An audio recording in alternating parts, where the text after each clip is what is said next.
नमस्कार श्रोताओं। हार हो जाती है जब मान लिया जाता है, जीत तब होती है जब ठान लिया जाता है। खेल की दुनिया ऐसी है जहां खिलाड़ी अपनी मेहनत और लगन से असंभव को भी संभव बना देता है और हारी हुई बाजी भी जीत में बदल देता है। वो अपनी मेहनत, लगन और जज्बे से अपनी सफलता की कहानी खुद लिखता है। हर सफलता के पीछे छिपी होती है खिलाड़ी की कड़ी मेहनत और लगन। इससे खिलाड़ी वो मुकाम हासिल करता है जो किसी के लिए भी प्रेरणा का स्रोत बन सकती है। जी हाँ, हर चैंपियन के पीछे छिपी होती है उसकी मेहनत की अनटोल्ड स्टोरी। खेल और खिलाड़ियों की इन्हीं सब बातों और खेल जगत की तमाम खबरों को हम लेकर आते हैं आपके अपने कार्यक्रम स्पोर्ट्स स्कैन में रोज शाम 7:20 पर। तमाम खेल खबरों का विश्लेषण और उन पर चर्चा करने के लिए आज हमारे साथ स्टूडियो में मौजूद हैं वरिष्ठ खेल पत्रकार प्रवीण सिन्हा।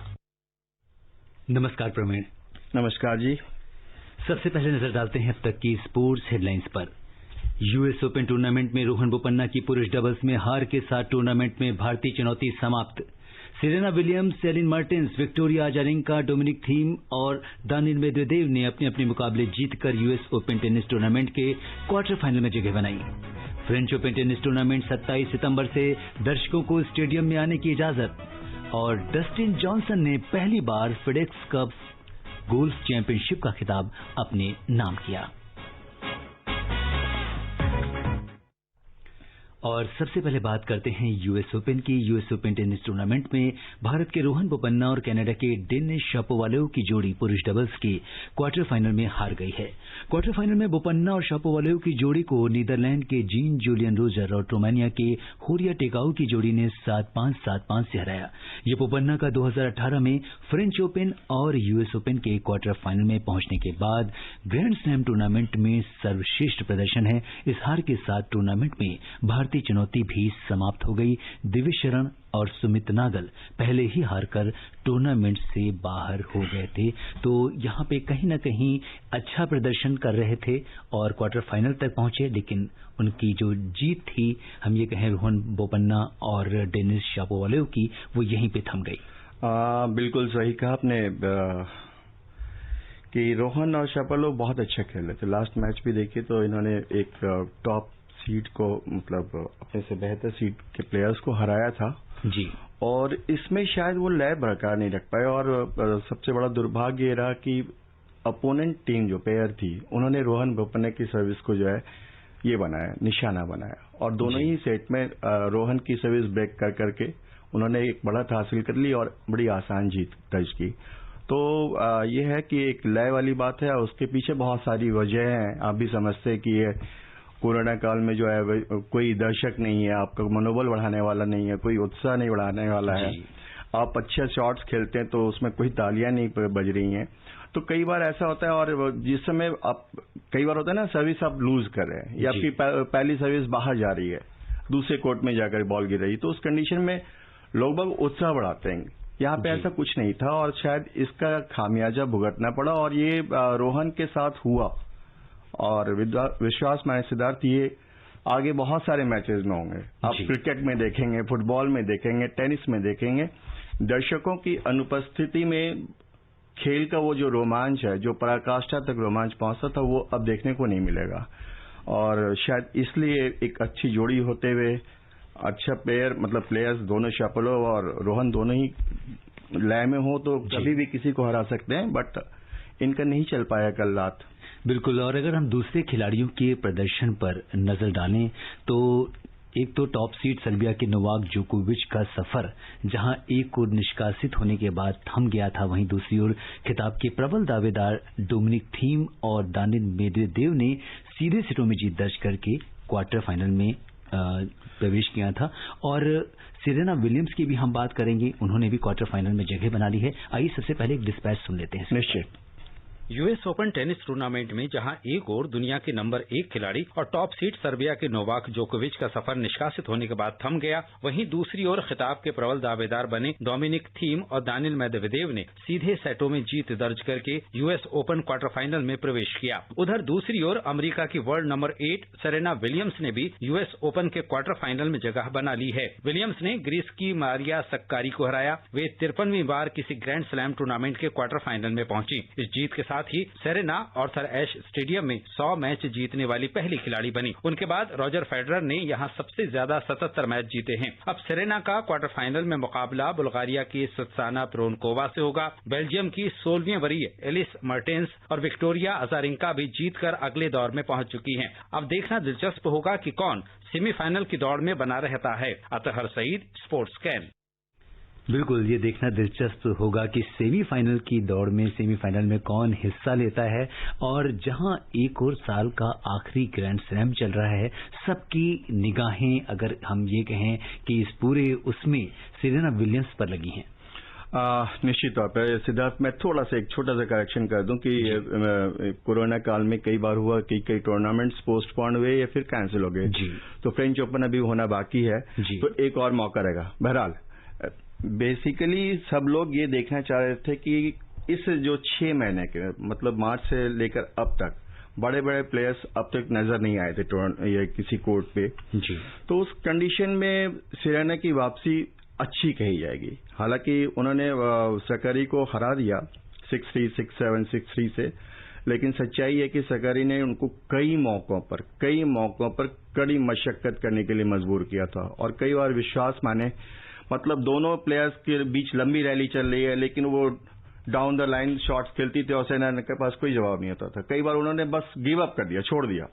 लेकिन सबसे अच्छी बात है अपने स्टेटमेंट में भी इन्होंने इस बात को आज कहा है कि जब भी मतलब ऐसा मौका आता था तो वो कहती थी कम बैक सेरेना, तो कम बैक कर देती थी वो। जाहिर है। और यही तो मैं कहना चाह रहा था कि ये बेसिकली सेरेना और सकरी का मैच जो था ये अनुभव बनाम युवा जोश का था जी। और सेरेना ने ये देखा कि जहां पे वो पहुंच नहीं पा रही हैं, वो जहां पे वो प्रॉपर रिटर्न नहीं कर पा रही हैं, उन्होंने उस जगह पे छोड़ा। बट सेरेना ने अपने अनुभव का कमाल दिखाते हुए बहुत शानदार वापसी की। और सकरी का कहा जाएगा कि युवा जोश एक तरह से पिछले वीक उन्होंने एक टूर्नामेंट में हराया था इसको, सेरेना को जी। तो शायद उसका आत्मविश्वास कहीं बढ़ा हुआ था दिखा था जी। वो उसको कहीं न कहीं उसकी हार की बहुत बड़ी वजह बनी। और सेरेना बहुत आराम से कूलली खेलती रही। पहला सेट 6-3 से आराम से जीत लिया। दूसरे सेट में कड़ी मशक्कत करनी पड़ी, उसके बावजूद उन्हें हार का सामना करना पड़ा। लेकिन तीसरे सेट में आप ये देखिए सकरी 2-0 से लीड कर रही थी जी। मतलब सेरेना की पहली सर्विस ब्रेक कर दी उन्होंने, 2-0 से फिर लीड ले ली। उसके बाद सेरेना ने वापसी की और अगले 7 गेम में से 6 गेम जीतते हुए मैच और गेम दोनों जीत लिया। तो इसके लिए यह है कि एक कंप्लीट जो गेम दिखाना होता है, प्लस वहां पे जो एक पूरे संयम के साथ, शांति के साथ आपको खेलना होता है। बहुत बेहतरीन क्रॉस कोर्ट खेल लेते दोनों प्लेयर्स, दोनों के बीच लंबी लंबी रैलियां चली, दोनों की सर्विस शानदार, कोर्ट कवरेज में कहीं कोई कमी नहीं थी। बट सेरेना ने कई बार उनको ये किया कि अपने अनुभव का फायदा उठाते हुए बॉडी पे बॉल डालते हुए कई बार उनको बेस लाइन पे खिलाया जाता है। बिल्कुल, सेरेना जब भी खेलती हैं तो कुछ न कुछ इतिहास बनते हैं। यहाँ पे वे 53वीं बार किसी ग्रैंड स्लैम टूर्नामेंट्स के क्वार्टर फाइनल में पहुंची हैं और इस जीत के साथ ही सेरेना आर्थर एश स्टेडियम जहां ये चल रहा है उसमें 100 मैच जीतने वाली पहली खिलाड़ी बनी। बहुत बड़ी बात है, बहुत बड़ी उपलब्धि है। क्योंकि देखिए आप एक कोर्ट पर लगातार खेलते हैं, टॉप प्लेयर होने के नाते आपको आर्थर एश स्टेडियम में खेलने का मौका मिलता है जहाँ पे कई लोगों का सपना होता है। और अगर आप देखें तो दो खिलाड़ियों के बीच की दूरी अगर हम देखें कि जहाँ पे सेरेना ने 100 मैच जीता, वहीं पे उनके जो दूसरे अपोनेंट हैं जो नेक्स्ट नंबर पे रोजर फेडरर हैं जिन्होंने 77 मैच जीते हैं, तो फासला जो है वो काफी ज्यादा है। जाहिर है। जबकि आप ये देखिए कि रोजर फेडरर भी एक लंबे समय से पिछले एक दशक से मतलब टेनिस जगत पर राज कर रहे हैं, लेकिन यूएस ओपन में सेरेना विलियम्स दोनों बहनों का मतलब दबदबा रहा है और इन्होंने साबित करके दिखाया जी। और मुझे बड़ी खुशी हुई कि कल मतलब एक बच्चे की मां हैं और काफी लंबे समय के बाद कोर्ट में वापसी कर रही हैं, तो उन्होंने फर्स्ट 2-3 राउंड भी इतने अच्छे ढंग से जीता था, लेकिन कल उनको पहली बार शायद मशक्कत करनी पड़ी और उन्होंने पूरे अनुभव का फायदा उठाते हुए धीमे धीमे गेम में वापसी की और उसके बाद जब वापसी की तो फिर वो मैच जीत कर निकली। बिल्कुल, तो यूएस ओपन के ऊपर हर दिन के खेल के ऊपर हमारे स्पोर्ट्स कैन में रोज नजर बनी रहेगी। आपको हम ताजा अपडेट देते रहेंगे और ये बात थी यूएस ओपन की।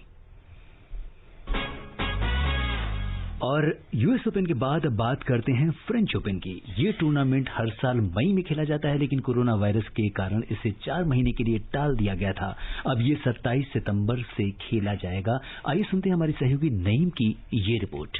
जहां एक और यूएस ओपन बिना दर्शकों के चल रहा है, वहीं दूसरी ओर फ्रांस में कोरोना वायरस के बढ़ते मामलों के बावजूद इस महीने के आखिर में शुरू होने वाले फ्रेंच ओपन में दर्शकों को स्टेडियम में आने की इजाजत रहेगी। ऑर्गेनाइजर्स ने क्ले कोर्ट के इस इकलौते ग्रैंड स्लैम के लिए हेल्थ प्रोटोकॉल भी जारी किया है। इसके तहत खिलाड़ियों का हर 5वें दिन कोरोना टेस्ट होगा। इस बार फर्स्ट राउंड में हारने वाले प्लेयर्स के लिए पिछले साल के मुकाबले प्राइज मनी 30% तक बढ़ा दी गई है। अब हर खिलाड़ी को $71,000 यानी करीब 52 लाख रुपए मिलेंगे। स्टेडियम में रोज 20,000 दर्शक ही आ सकेंगे। फ्रेंच टेनिस फेडरेशन के अध्यक्ष बर्नार्ड ज्यूडिसेली ने कहा कि ये टेनिस की बहाली के बाद पहला टूर्नामेंट होगा जिसमें दर्शक मौजूद रहेंगे। Naeem Akhtar, sports scan.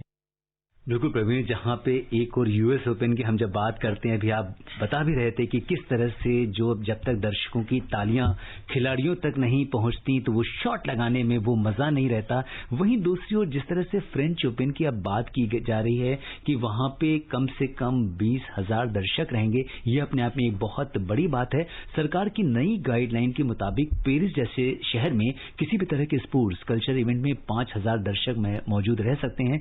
Federation ने इसी हिसाब से फ्रेंच ओपन के लिए प्लान तैयार किया है। फेडरेशन स्टेडियम की कैपेसिटी के 50 से 60% यानी रोजाना 20,000 दर्शकों की अगवानी करना चाहता है। इसके लिए स्टेडियम को 3 जोन्स में बांटा जाएगा और दर्शक भी उसी हिसाब से बैठेंगे। ऑर्गेनाइजर्स ने कहा है कि सभी खिलाड़ियों की कोरोना जांच कराई जाएगी और रिपोर्ट नेगेटिव आने पर ही वे खेल सकेंगे।